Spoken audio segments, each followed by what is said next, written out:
তো হ্যালো বন্ধুরা, দেখো এইগুলো আমার মার ক্যান্সার হয়েছিল সেই সব কাগজপত্র।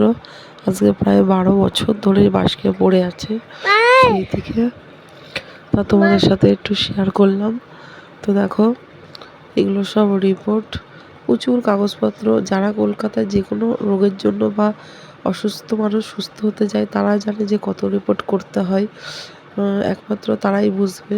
প্রচুর কাগজপত্র। আর এইগুলো দেখো, মা প্রথমে অর্শ হয়েছিল, সেটা বায়োপসি রিপোর্ট করতে দিয়েছিল। এই যে সেই অর্শটা, এটা এখানে রয়েছে। জানি না, যখন মা অসুস্থ ছিল তখন রিপোর্ট টিপোর্ট এগুলো সব দিয়ে দিয়েছিল। আজ অনেক বছর ধরে রয়েছে। দেখো, তোমরা দেখলে বুঝতে পারবে।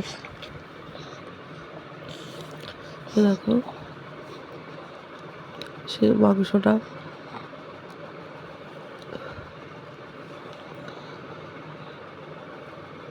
দেখো, আজকে সব ফেলে দেবো। অনেক দিন ধরে রয়েছে, বহু বছর ধরে।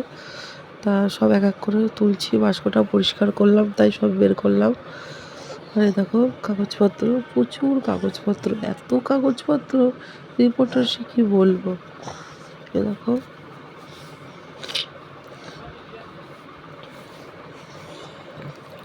আর এটা হচ্ছে রক্ত পরীক্ষা করেছিল। দেখো, ল্যাবরেটরিতে সেই রক্তের কাচের উপর রেখে সেই কাচ। আজকে 12 বছর পরে এগুলো ফেলে দেবো। তা ভাবলাম তোমাদের সাথে তো কম বেশি সবই শেয়ার করি, তা চলো এগুলো একটু শেয়ার করে দিই। এগুলো দেখছি আর খুবই খারাপ লাগছে, মার কথা মনে পড়ছে। বেচারিটা কতই না কষ্ট পেয়েছে, সে রোগের সাথে লড়াই করে তার জীবনটাই চলে গেছে। দেখো, কত কাগজপত্র। দেখো, দেখো, প্রথমে আশিস কান্তি হীরাকে দেখাতো। দেখো, দেখো, 2011 সালের কথা বলছি।